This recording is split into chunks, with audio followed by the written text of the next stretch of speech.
This is Robyn Rowen, your BIGiMN Minnesota lobbyist, with this month's video update. Friday, April 4th, marked the first and second legislative deadlines, which are important legislative milestones. It is the day by which all bills have to be out of all relevant policy committees in both the House and the Senate.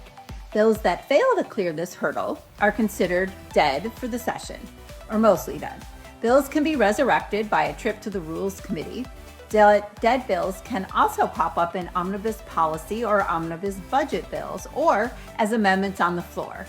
So like zombies or vampires, allegedly dead bills can come back to haunt you. A good example of some potential zombie bills are all of the bills that have been introduced thus far to fix the paid family and medical leave program, which is scheduled to begin paying benefits on January 1, 2026. Legislators, primarily Republican, have introduced a number of bills to do everything from pushing back the start date for a year to exempting small employers with fewer than 15 employees and reducing the leave duration to 12 weeks from 20. None of these proposals have met deadlines. However, some PFL modifications may very well end up in the final budget deal. That is because adjusting the PFML program to be more employer-friendly is a top GOP priority. And given the tie in the House, the GOP has the leverage to negotiate some changes. The key questions are what modifications the DFL will be willing to accept and what price the DFL will extract for those changes. No matter what, the Big I will continue to advocate to make PFML easier for our members to implement and administer, even if it means raising the dead.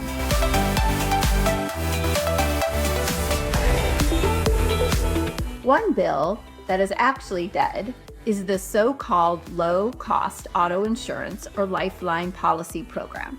This bill, which was heard in the House and not the Senate, would create a state-run insurance program administered by the auto plan for low-income Minnesotans. The savings would be achieved by eliminating PIP and comprehensive coverage. While very well-intentioned, there are so many problems with this proposal that it's actually hard to cover them all in a short video update. But they range from putting low-income drivers at serious financial risk by eliminating critical protections to requiring agents who sell these policies to accept cash, not to mention authorizing the auto plan to run the program. Big I Minnesota board member Bill Butler did a great job providing testimony against the proposal, along with the Insurance Federation and the plaintiffs' bar. We do not expect to see this proposal again this session.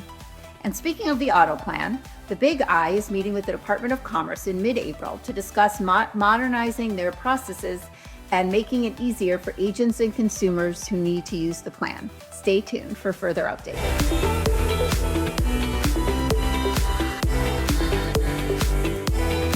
Big I is continuing its efforts to make the surplus lines market more accessible for agents and their clients. You will recall that last year we eliminated the requirement that Minnesota resident producers must collect 3 admitted market declinations before placing a risk with the surplus lines carrier. This year, we are once again working with the Surplus Lines Association to repeal the statutory rebuttable presumption that the standard market insurance is available for any property worth less than $1.9 million.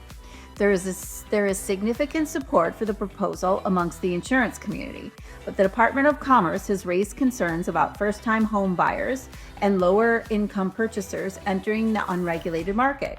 In response, we have argued that those home buyers should not be forced to use the FAIR plan, which provides significantly less comprehensive coverage.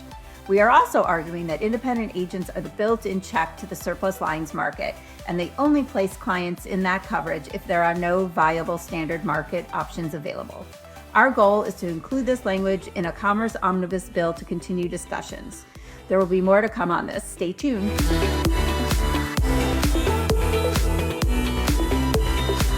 Thanks for watching, everyone, and I'll be back next month with another video update. In the meantime, I hope you are enjoying the new Capitol Buzz that comes out every Friday with a few updates about what happened that very week. Until then, feel free to reach out with any questions or comments and keep an eye out for opportunities to contact your legislators about Big I priority bills.